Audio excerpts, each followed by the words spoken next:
Okie doke. So, for today's book, for today's story time, we're going to be reading another Barbara Cooney. I don't know, it seems a Barbara Cooney type day. It's called Hattie and the Wild Waves.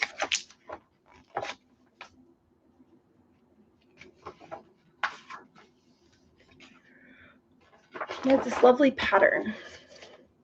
Waves on the inside.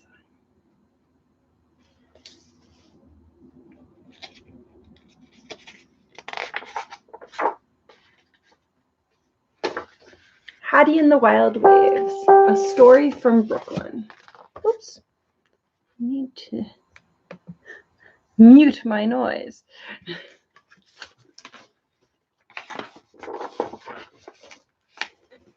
In memory of my mother, May Borset Cooney, and for her offspring.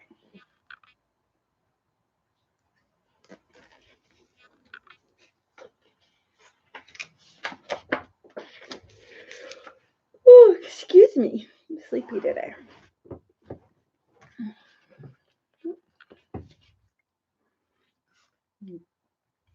The big red brick house on Brunswick Avenue was the first house that Hattie could remember. Papa had built it for Mama right after they were married. Each room was finished and paneled in dark, gleaming woods, a different wood for each room: oak, mahogany, black walnut, butternut, and cherry. Papa was in the woodwork business, and he had been ever since he came to America and went to work with his brother Heinrich in Brooklyn. He wanted nothing but the best for Mama.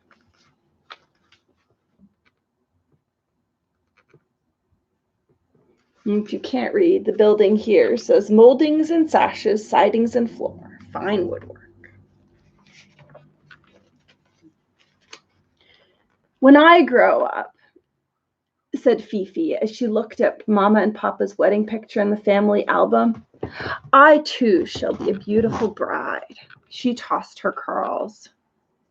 And I, said Voli, who had been born the day the yacht volunteer won the cup races, shall work with Papa in the business, and I shall make lots of money. He puffed up his chest with importance.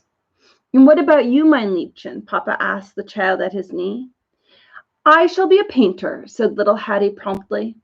Fifi and Voli exploded. They burst laughing. Dummkopf, they shrieked. Little stupid head. Girls don't paint houses. But Hattie was not thinking about houses. She was thinking about the moon and the sky and the wind and the trees and the wild waves of the ocean.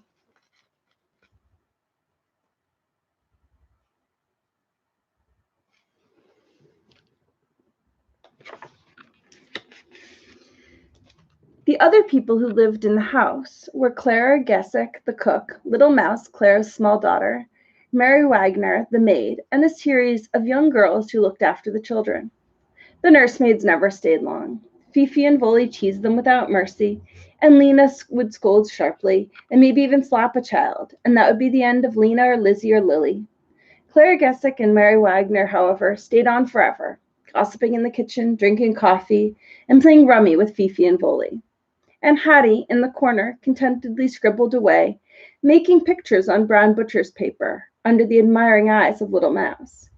Schon, schon, Little Mouse would murmur, so pretty, pretty. Fräulein Hattie, always she is making such nice pictures, they said, looking up from their cards. Hattie loved picture making. Some of her happiest times were when she had a bad cold and Mama kept her in bed for 2 or 3 days running. Then she could make pictures from morning until night, interrupted only by bowls of milk toast and chicken broth.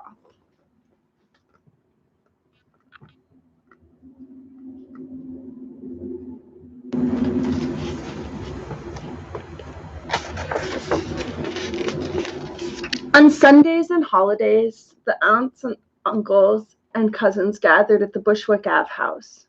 They arrived by carriage or horse car, prosperous and plump, Germans who had come to America in the pursuit of happiness and fortune. They had founded their lumber businesses and breweries across the river from New York and Brooklyn, in Flatbush and Greenpoint and Bushwick. Around Mama's table they would sit, on high-backed, heavy, nutwood chairs, and eat. They ate for hours, chicken and dumplings, great red roasts, and pink hams swamped in raisin sauce. Ein klein bisschen Kartoffel, Mama would ask. A little more potatoes?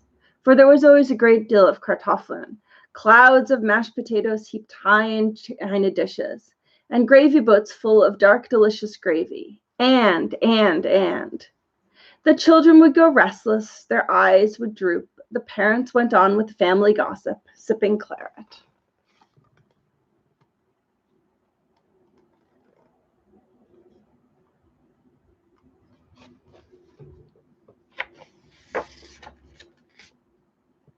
Finally, Mama would rise and lead the company into the parlor, where she kept her two treasures. One, a large oil painting hanging over the sofa. The other, the beautiful rosewood piano that Papa had given her.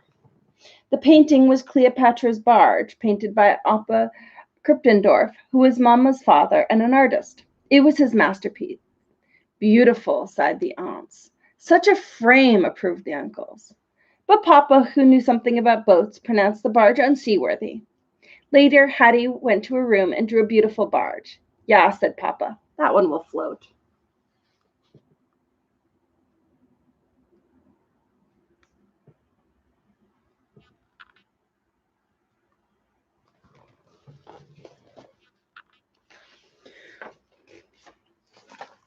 Sometimes Mama would sit down at her piano and play for the company. Her fingers would fly up and down the keyboard while Hattie sat bewitched by the trills and grace notes of the spinning song and listened to the mockingbird. Oh, to play like Mama, thought Hattie. Mama's people were all musicians and artists. Mama had been a piano teacher. She was playing the organ in church when Papa first saw her. He married her 3 weeks later. After the children were born, Papa would hold them on her lap and play lullabies. Soon she was giving them music lessons. But said Mama, Hattie's hands will never be large enough to stretch an octave. She will never get beyond the happy farmer. But I can whistle, said Hattie, just like John the coachman. Said Mama, nice girls don't whistle.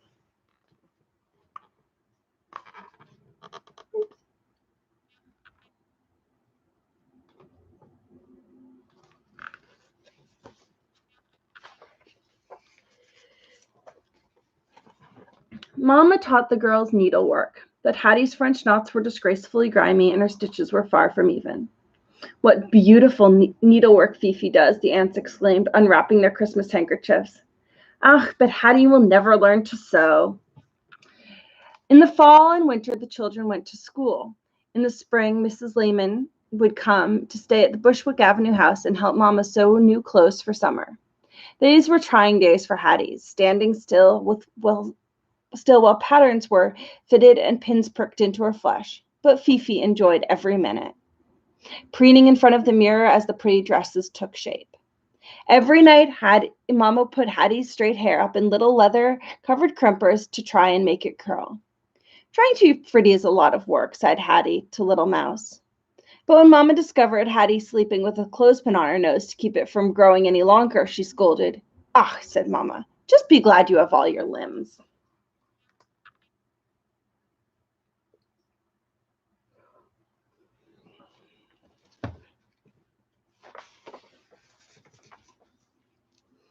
When the summer clothes were ready, the eyelet trim on the petticoats and nightgowns all threaded with pink and blue ribbons, Mama packed the trunks and the whole family moved out to Far Rockaway to the summer house beside the ocean. This was Hattie's favorite place. There, too, uncles and aunts and cousins came, taking the open horse cars to the Rockaways. On the shady verandas, the parents rocked and drank lemonade and took deep breaths of the salt air. The women knitted and sewed and discussed the family. The men discussed business. The city of New York was growing. People were crossing the East River and moving to the suburbs of Brooklyn, to Flatbush and Greenpoint and Bushwick. Uncle Wilhelm expanded his brewery, and Uncle Otto opened an elegant beer garden. Papa built houses for the people, rows and rows of houses, all very alike. But the people will get mixed up, said Hattie, especially in the fog. I will have to do something about that, said Papa, and he painted the houses all different colors.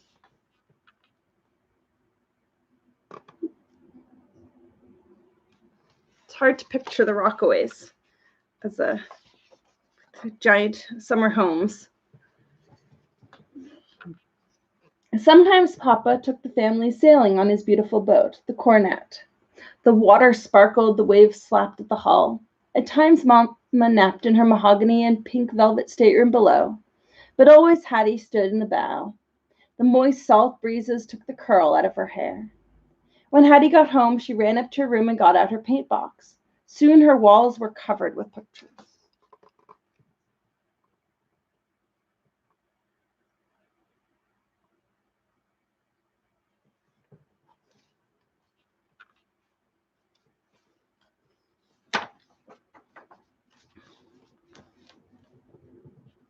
Oftentimes, Hattie wandered down the beach by herself, whistling and dreaming dreams, while her little dog Ebbie scampered about her.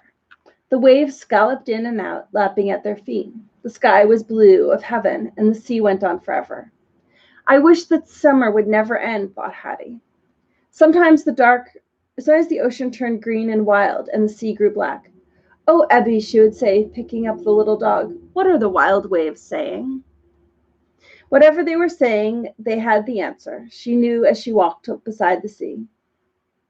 So the summers passed at Far Rockaway. Fall came and they returned to Bushwick Avenue. The leaves fell, and Fifi and Volley and Hattie went back to school.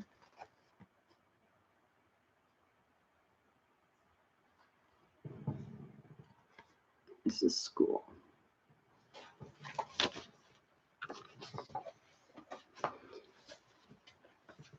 One winter day, as the children bent over their homework, Papa brought them a remarkable piece of news.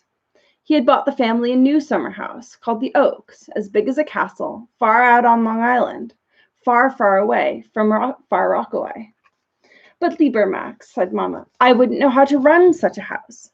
You will, mein Schatzi, said Papa, for you will have a butler and footmen and upstairs maids and downstairs maids, and of course, Clara Gissick in the kitchen and John the coachman in the stables. We'll be like princesses, cried Fifi. And a prince, said Volley, not wanting to be left out. Only Hattie was unsure. What would the wild waves be saying at Far Rockaway next summer? She would not find out, for Papa had sold the Far Rockaway house, and they moved far out on Long Island to the new big house.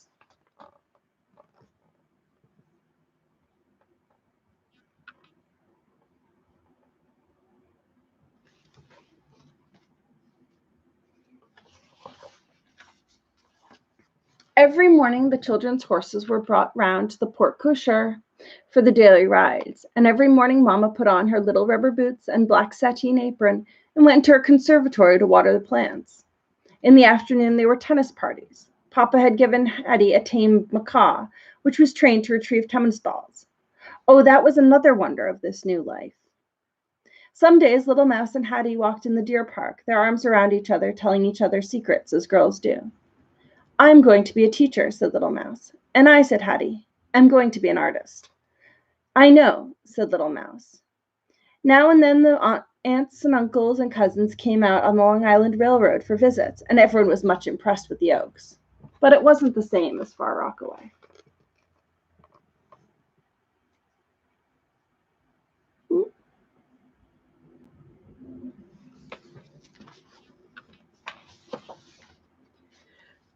Suitors began to come courting Fifi. Claire Gessick had no time now for gossip and rummy, no time for Fräulein Hattie.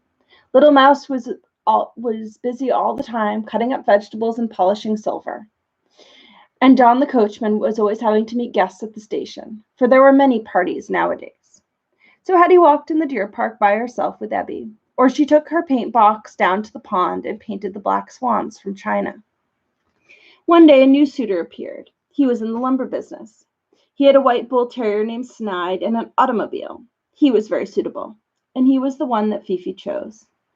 Then Mrs. Lehman and the old woman known simply as Tante from Jersey took over one of the upstairs sitting rooms and proceeded to make Fifi's trousseau, hem-stitching and cross-stitching and feather-stitching. They stayed on for weeks.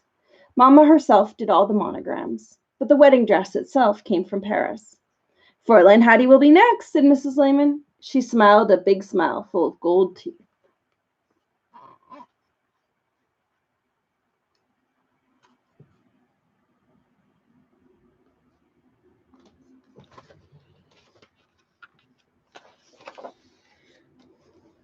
The aunts took their furs out of the camphor closet. Everyone put on their finest clothes and came to the wedding.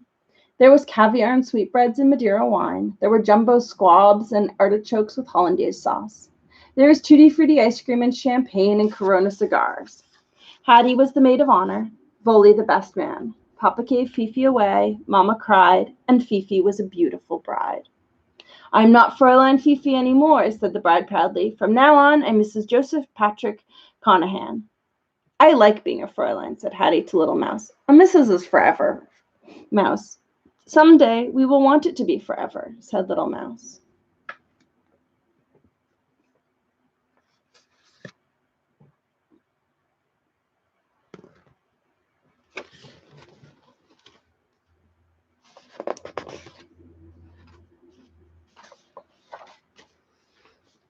Now Voli became a businessman. All summer he rode the Long Island Railroad with Papa back and forth into town.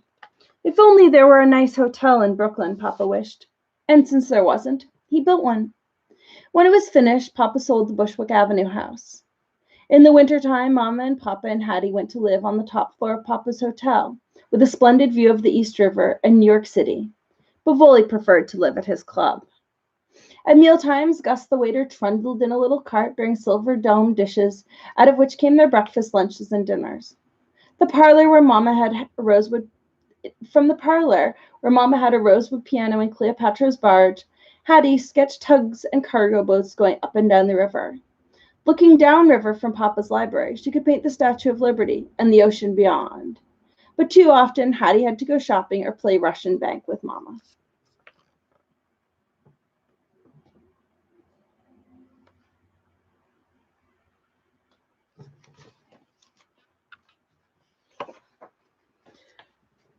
Downstairs on Sundays, Hattie sat by herself in the hotel's palm room under the beautiful blue and white and gold ceiling and listened to the string orchestra play The Feudal Mouse or The Merry Widow. If only Little Mouse could see this room and hear this music, thought Hattie. But Little Mouse had gone away to become a teacher. On Tuesdays, Hattie went with Mama and Papa to the opera at the Academy of Music. Then Mama wore her diamond tiara and draped her powdered shoulders in tulle. They would sit in their seats in box 4 above the kettle drum. From time to time, Mama would hand around a silver box of candy jujubes. Papa, taking one, would smile proudly. On Tuesday evening, as waves of music filled the opera house, a young woman down on stage sang her heart out. Hattie in box 4 sat transfixed. The time had come, she realized, for her to paint her heart out.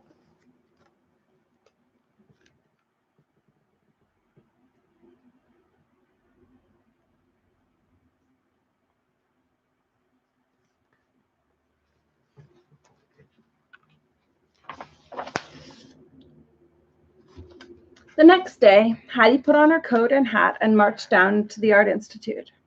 Her business accomplished, she took the trolley out to Coney Island. It was cold and blowy and spitting snow. Most of the rides were shut down, but the little booth containing the wax gypsy fortune teller was open. Hattie approached the glass-fronted booth. She slipped a coin in the slot. "What is my future to be?" she whispered. A little pink card appeared in the opening below. "You will make beautiful pictures," the card said. Hattie walked along the deserted beach, holding the little card. The waves reared up. They crested and broke. "You will make beautiful, beautiful pictures," said the wild waves. Over and over and over they said the words. "Oh, yes," breathed Hattie. "Oh, yes, I shall."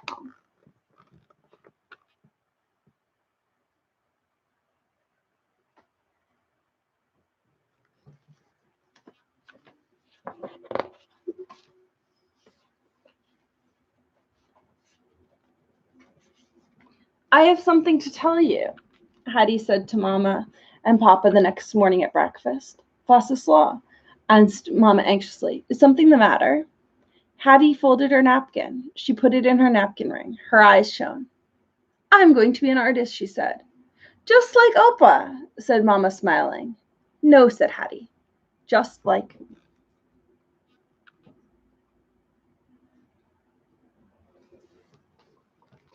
The end.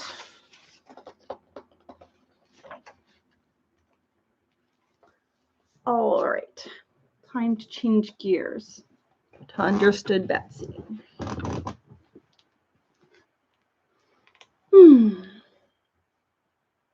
Hot water. Put it down.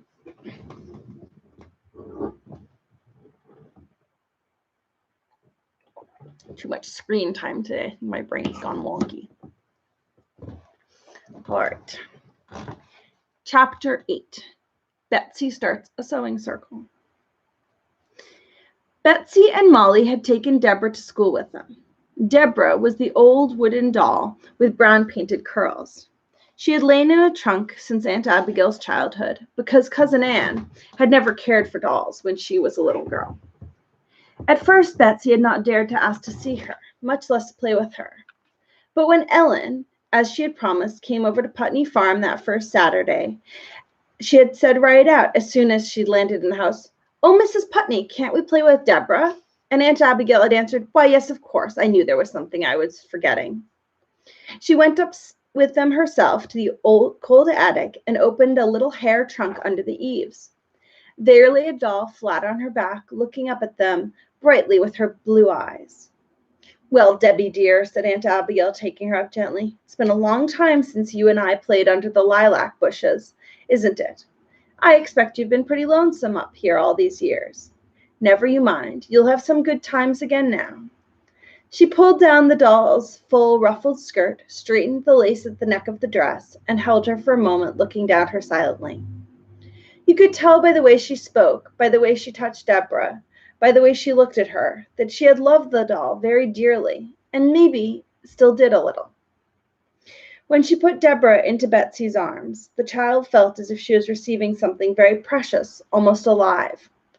She and Ellen looked with delight at the yards and yards of peacock-edged ribbon sewed on by hand to the ruffles of the skirt, lifted up the silk folds to admire the carefully made full petticoats and frilly drawers, and pretty soft old kid shoes and white stockings. Aunt Abigail looked at them with an absent smile on her lips, as though she was living over old scenes. Finally, "It's too cold to play up here," she said, coming to herself with a long breath. "You better take Deborah and the trunk down to the south room." She carried the doll, and Betsy and Ellen each took an end of the old trunk, no larger than a modern suitcase. They settled themselves on the big couch at the back of the table with the lamp. Old Shep was on it, but Betsy coaxed him off by putting some bones Cousin Anne had been saving for him. This is Betsy for those of you who don't know. When he finished those and came back for the rest of his snooze, he found his place occupied by the little girls, sitting cross-legged, examining the contents of the trunk all spread around them. Shep sighed deeply and sat down with his nose resting on the couch near Betsy's knee, following their movements with his kind dark eyes. Once in a while, Betsy stopped hugging Deborah or exclaiming over a new dress long enough to pat Shep's head and fondle his ears. This was what he was waiting for, and every time she did it, he wagged his tail thumpingly against the floor. So I should add that Betsy is named after the Betsy that we're hearing about in this book. She was my first cat, so I figured she should be named. Well, I don't like the name Eleanor, like Betsy in the book names her first cat, so instead she got named after the little girl. Okay, now you've had your moment, Bets. All right. After that, Deborah and her trunk were kept downstairs where Betsy could play with her, and often she was taken to school. You never heard of such a thing as taking a doll to school, did you? Well, I told you this was a queer, old-fashioned school that any modern school superintendent would sniff at. As a matter of fact, it was not only Betsy who took her doll to school. All the little girls did, whenever they felt like it. Mrs. Benton, the teacher, had a shelf for them in the entryway where the wraps were hung, and the dolls sat on it and waited patiently through the lessons. At recess time or nooning, each little mother snatched her own child and began to play. As soon as it grew warm enough to play outdoors without just racing around every minute to keep from freezing, The dolls and their mothers went out to a great pile of rocks at one end of the bare, stony field, which was the playground, and they sat there and played in the spring sunshine, warmer from day to day. There were a great many holes and shelves and pockets and little caves in the rocks, which made lovely places for playing keep house. Each little girl had her own particular cubby holes and rooms, and they visited their dolls back and forth all over the pile. And as they played, they talked very fast about all sorts of things, being little girls, and not just boys who yelled and howled inarticulately, or played ball, or duck on the rock, or prisoners of goal, racing and running and rustling noisily all around the rocks. Jenny, her coat's still shiny because last week I managed to brush her for many hours.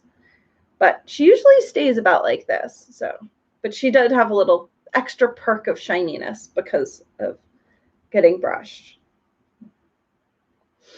There was one child who neither played with the girls nor ran and whooped with the boys. This was 6-year-old Lias, one of the 2 boys in Molly's 1st grade. At recess time, he generally hung around the school door by himself, looking moodily down and knocking the toe of his ragged, muddy shoe against the stone. The little girls were talking about him one day as they played. "My, isn't that Lias Brewster the horridest-looking child?" said Eliza, who had the 2nd grade all to herself, although Molly now read out of the 2nd reader with her. "Mercy, yes, so ragged," said Anastasia Monahan, called Stashy for short. She was a big girl, 14 years old, who was in the 7th grade. "He doesn't look like he ever combed his hair," said Betsy. "It just looks like a wisp of old hay." "And sometimes," little Molly proudly added her bit to the talk of the older girls, "he forgets to put on any stockings and is just as dreadful old shoes over his dirty bare feet." "I guess he hasn't got any stockings half the time," said Big Stashy scornfully. "I guess his stepfather drinks 'em up." "How can you drink up stockings?" asked Molly, opening her round eyes very wide. "Shh, you mustn't ask. Little girls shouldn't know about such things. Should they, Betsy?" "No, indeed," said Betsy, looking mysterious. As a matter of fact, she had no idea what Stashy meant, and was looking wise but she looked wise and said nothing. Some of the boys squatted down near the rocks for a game of marbles now. "Well, anyhow," said Molly resentfully, "I don't care what if his stepfather does to his stockings. I wish Lias would wear them to school.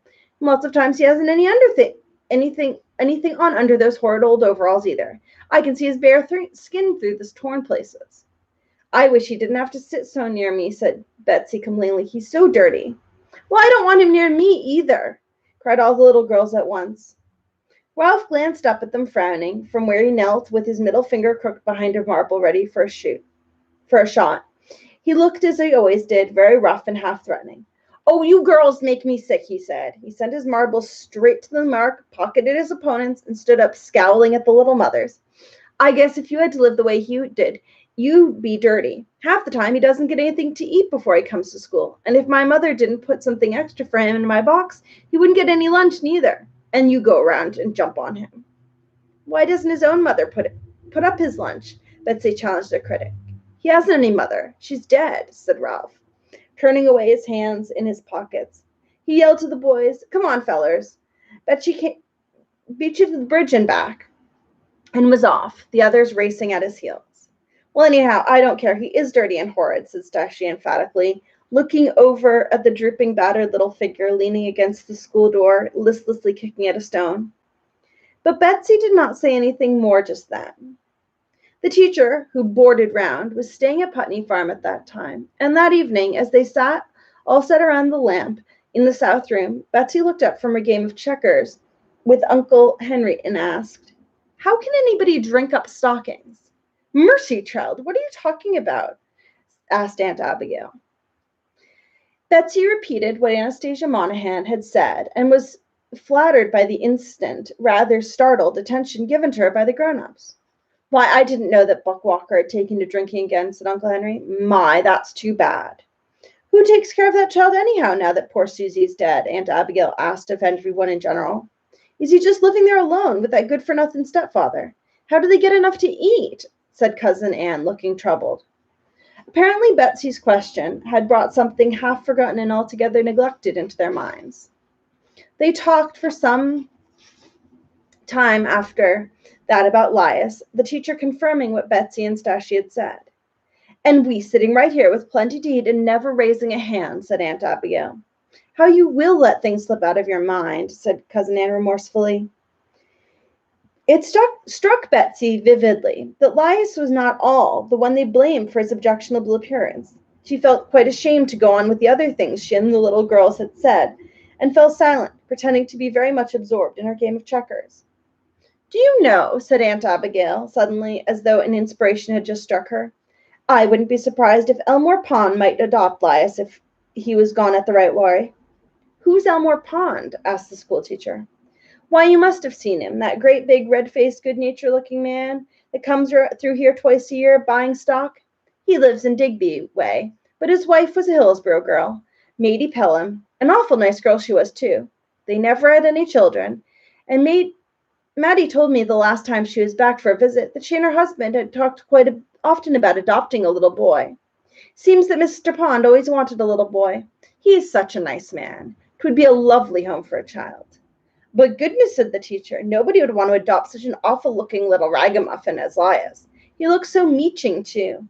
I guess his stepfather is real mean to him when he's been drinking, and it's got Laius so he hardly dares hold his head up. The clock struck loudly. Well, hear that, said Cousin Anne. 9 o'clock and the children not in bed.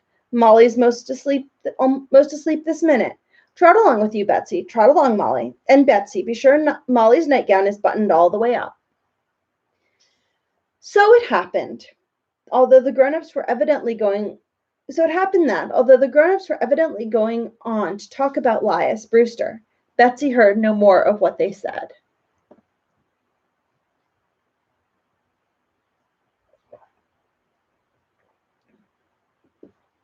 She herself went on thinking about Laius while she was undressing and answering absently little Molly's chatter. She was thinking about him even after they'd gone to bed, put the light out, and were lying snuggled up to each other, back to front, their 4 legs crooked at the same angle, fitting together neatly like 2 spoons in a drawer. She was thinking about him when she woke up, and as soon as she could get a hold of Cousin Anne, she poured out a new plan. She had never been afraid of Cousin Anne since the evening Molly had fallen into the wolf pit, and Betsy had seen that pleased smile on Cousin Anne's firm lips. Cousin Anne, couldn't we girls at school get together and sew? You'd have to help some, and make some nice new clothes for little Laius Brewster, and fix him up so he'd look better, and maybe Mr. Pond would like him and adopt him. Cousin Anne listened attentively and nodded her head. Yes, I think that would be a good idea. We were thinking last night that we ought to do something for him. If you'll make the clothes, Mother will knit him some stockings, and Father will get him some shoes. Mr. Pond never makes a spring trip till late May, so we have plenty of time. Betsy was full of importance that day at school, and at recess time got the girls together on the rocks and told them all about the plan. Cousin Anne, she says she'll help us, and we can meet at our house every Saturday afternoon till we get them done. It'll be fun. Aunt Abigail telephoned down to the store right away, and Mr. Wilkins says he'll give us the cloth if we make it up. Betsy spoke very grandly of making it up, although she hardly held a needle in her life. And when the Saturday afternoon meetings began, she was much ashamed to see how much better Ellen and even Eliza could sew than she. To keep her end up, she was driven to practicing her stitches round the lamp in the evenings, with Aunt Abigail keeping an eye on her. Cousin Anne supervised the sewing on Saturday afternoons and taught those of the little girls whose legs were long enough how to use the sewing machine. First, they made a little pair of trousers out of an old gray woolen skirt of Aunt Abigail's. This was for practice, before they cut into the piece of new blue serge that the storekeeper had set up. Cousin Anne showed them how to pin the pattern on the goods, and they each cut out one piece. Those flat, queer-shaped pieces of cloth certainly did look less like a pair of trousers than Betsy than anything she had ever seen. Then one of the girls read aloud very slowly the mysterious-sounding directions from the wrapper of the pattern about how to put the pieces together.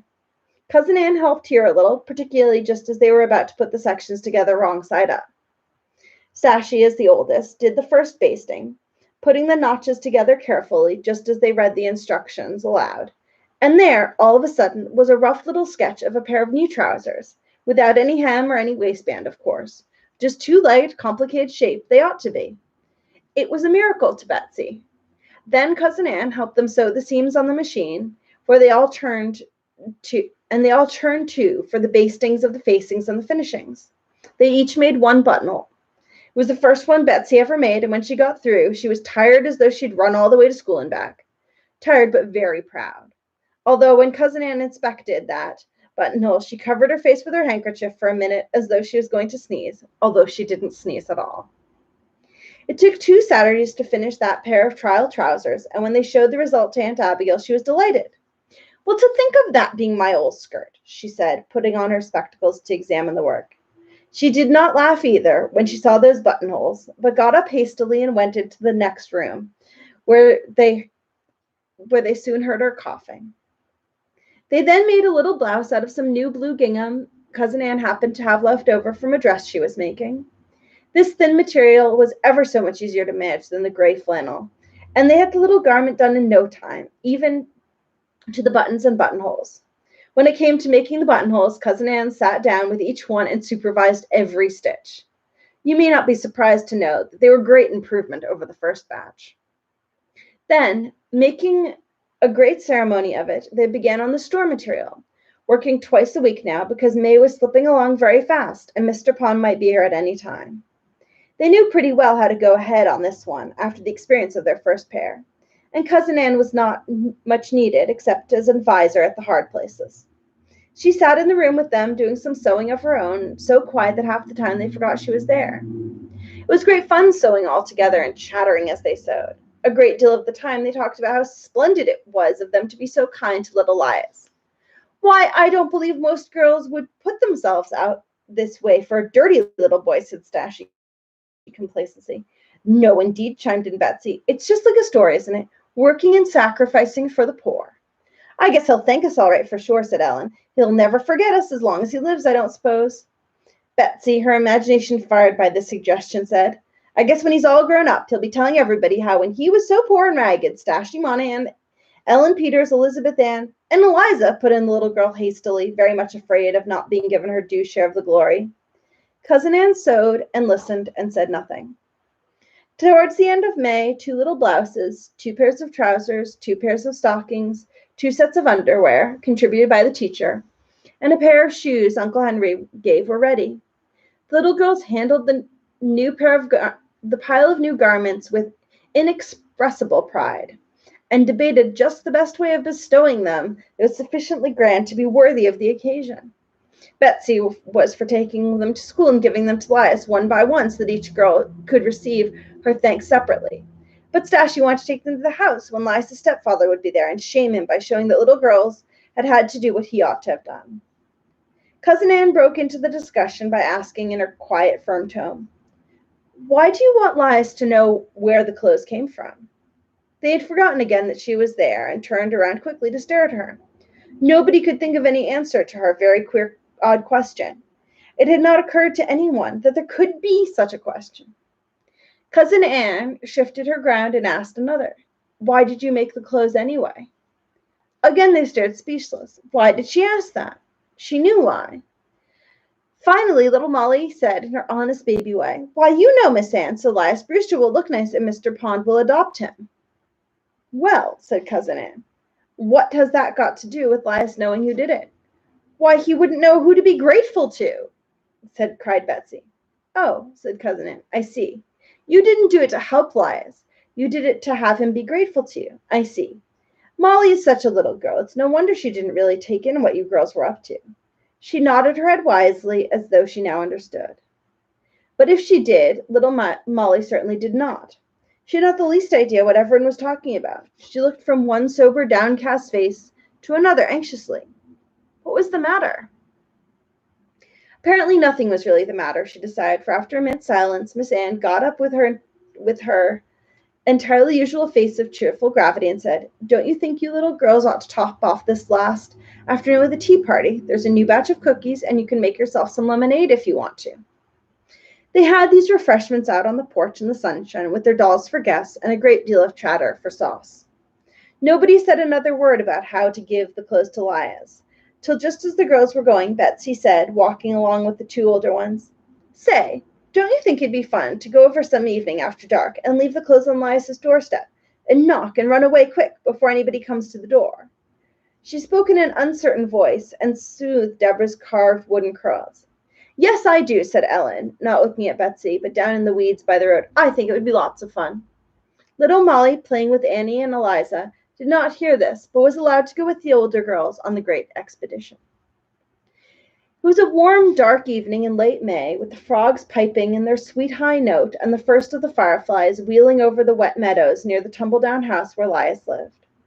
The girls took turns carrying their big paper-wrapped bundle and stole along in the shadows of the trees, full of excitement, looking over their shoulders at nothing and pressing their hands over their mouths to keep back the giggles.